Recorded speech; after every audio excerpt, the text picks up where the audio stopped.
What's up everyone, and welcome to another HateWatchers breakdown and review for Star Wars Andor. Today we're going over episode 12 of Andor, the season finale called Rick's Road. And with the season wrapping up, remember to stay tuned to the channel for our complete season review video, which will be out in a few days. Without further ado, let's get right into the breakdown. Spoilers ahead, you've been warned. We start off on Ferrix, where Disney has the Middle Eastern looking kid making a bomb. Of course, he keeps saying it's just a clock. We see an Imperial Lambda-class shuttle landing in the dead of night as Miss Stickenherbutt arrives on Ferrix. A camera, which probably has an Imperial soldier with a bottle of lotion on their desk on the other end, keeps a watchful eye on Bix, who remains in Imperial custody. In the center of town, Zan lets Brasso know that Andor called, and he told Andor that Marva chucked the deuces to this galaxy and their conversation is being spied on. Corv, an Imperial spy, and Stickenherbutt walk around town while Cinta follows, spying on them. This guy who was eavesdropping earlier is getting Zan drunk to try and get info on Andor. He sucks at spying though, and when Zan starts to tell him good info, he stops him. You know something I don't? Do me a favor, keep it that way. This kid finishes making his clock for his school project, and he hopes his scam artist dad will be proud.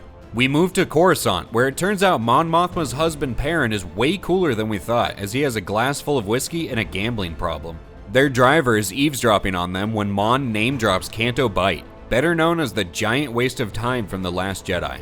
Vel is here for a booty call, but Cinta is all business and keeps trying to spy. Andor, aka Keef, is back on Ferrix, probably high again, just to make a scene at the funeral. He touches what we presume to be Clem's burial brick, and he has a flashback of his adoptive father showing him how to save about $350. Keef hops the wall at Bix's place just to be greeted by two drug-sniffing dogs who aren't fooled about exactly what Keef is. Some guy named Pegla comes out and lets him know they're selling the place since Bix is ugly now. We hear a voiceover of Nemik, aka Dropout's Commie Anarchist Manifesto, while we see shots of Bix in custody, totally not Force-sensitive Luthen looking over town, and Andor listening to the journal.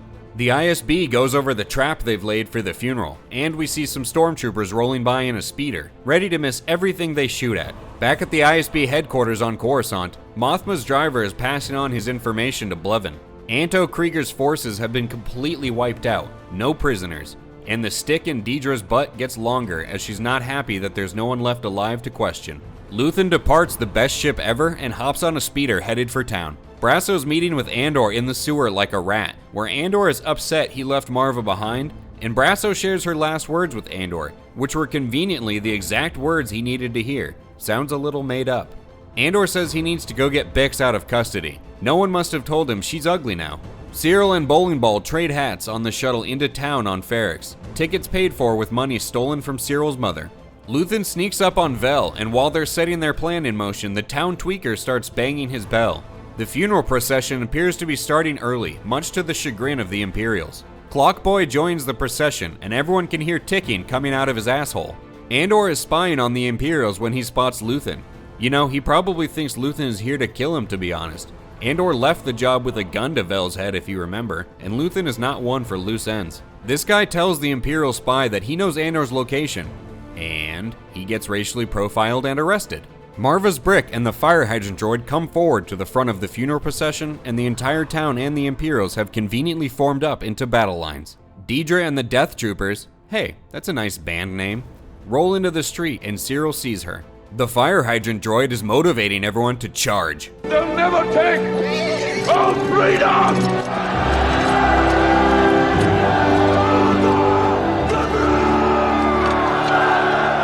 The Death Troopers perform a no-knock warrant looking for Andor, but he's already on the move. Fire hydrant droid projects a holo recording of Marva's final message. Karn feels spurned by Deidre, who wasn't attracted to him because he lives with his mother. Everyone is running around waiting for something to happen. Clockboy and Luthen are getting especially emotional as Marva's speech talks about the Empire being a disease that thrives in darkness. This guy runs in to shut down the recording due to anti-government speech, like they're in Canada, just as Marva gets her message across. These bastards! Fight the Empire! He flips the fire hydrant droid and Brasso gets to brawling, knocking a guy out with Marva's brick. Hey, I guess she was useful after all. The people of Ferrix charge the Empire like there's Black Friday deals up to 80% off behind them. Andor murders a guy in cold blood. Andor finds Bix, who's gone crazy after not being hot for so long now, and she's too traumatized to leave. Clockboy pulls the bomb out of his butt and chucks it behind the Empire's lines, and it cooks off a box of grenades. This guy calls for the Imperials to fire at will on the townsfolk, the obvious next step after your freedom of speech gets taken away. Zan's going at this guy like a spider monkey when he gets gunned down. It's spy versus spy when Korv questions Cinta, who just guts him like a pig. Andor kills a Death Trooper, won't be his last, and we see that the Empire gave this guy his just reward for snitching. Deidre starts blasting fools when she takes a rock to the head and gets kicked. Tweaker Drummer gets the best kill of the season. Deidre gets swallowed up by the crowd, but Cyril saves her. She's in shell shock, just like Cyril was on his last trip to Ferrix, but he's a battle-hardened veteran now. Luthen looks to be shaken up as well as he watches the battle from a distance. Vel and Cinta are packing up, and Brasso, Clockboy, and the fire hydrant droid are busting out of town. Andor shows up with Bix and gets her on board. He lets them know he's not coming just yet, and tells fire hydrant droid to take care of everyone until he can catch up with them. On Coruscant, Mon Mothma and her husband are pawning off their daughter in an arranged marriage. Bowling Ball has the right idea and is getting drunk in an alley, and Luthen leaves after doing nothing. His ship isn't responding to his command as Andor's on board. And I was right. Andor thinks Luthen was here to kill him. But it turns out Luthen actually was here to kill him. Andor, aka Keef, tells Luthen to kill him and end his miserable life ruined by drugs, or take him into the rebellion, and it's an easy choice. And the episode and the first season come to an end. Just kidding.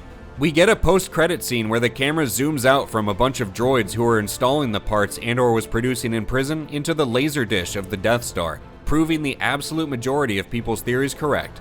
Now the season is over. Well, we've reached that point in the video where we have to decide if this finale was a great watch or a hate watch. This episode was a great watch, even though it absolutely could have been better. The finale did a good job at pulling a lot of characters' stories together, and it provides some satisfaction to the concern that the show was spread too thin across all the different characters and their storylines.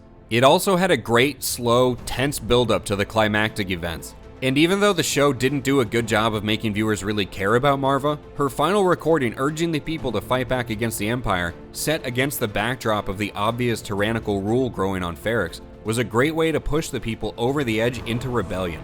All of this had us on the edge of our seats, just waiting to see what exactly was going to spark this fire. When it did finally pop off, however, it was, alright. It's surely going to be an important event for setting up next season, but when you take a step back and look at it, it was little more than a rowdy protest that mostly just involved side characters.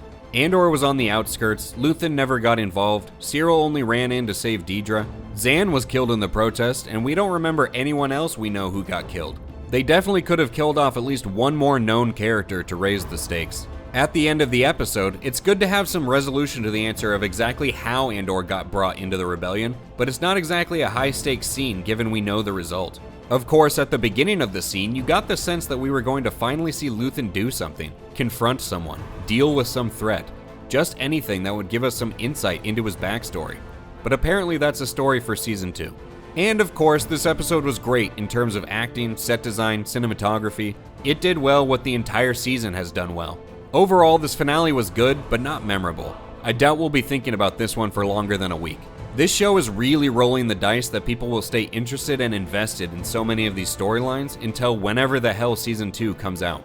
We have to wait until Season 2 to see if Bix, Brasso, and BMO made it out of town, if Cyril and Deidre made out in town, if Mon Mothma will follow through on the arranged marriage, if Luthen's inside man can stay hidden inside the ISB.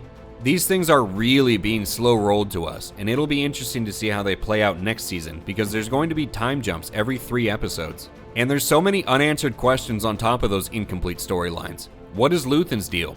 What about Andor's sister? What about the Republic false flag event we saw at the beginning of the season? We're always optimistic, but we aren't too hopeful that Season 2 will be able to tie up all of these loose ends. Season 2 is now tasked with bringing all of these storylines to their conclusions, answering those questions left unaddressed, telling its own story that's supposed to be building on everything in Season 1, and leading directly into Rogue One, and all the while handling 30 different characters' stories according to the showrunner, and at a breakneck pace with 4 years being covered in 12 episodes. Well, all we can say is good luck with that. This finale actually does give the show an out, however, if Disney and new old CEO Bob Iger make the unlikely choice to can the show based on the viewership numbers. You could end the story here, and it wouldn't leave behind a massive void with most fans, a feeling of an untold story just before Rogue One.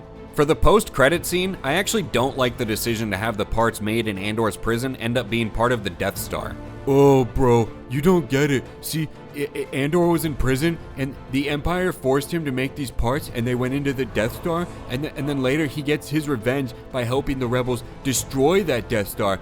After the Death Star destroyed Andor, it comes full circle. It's poetry, bro.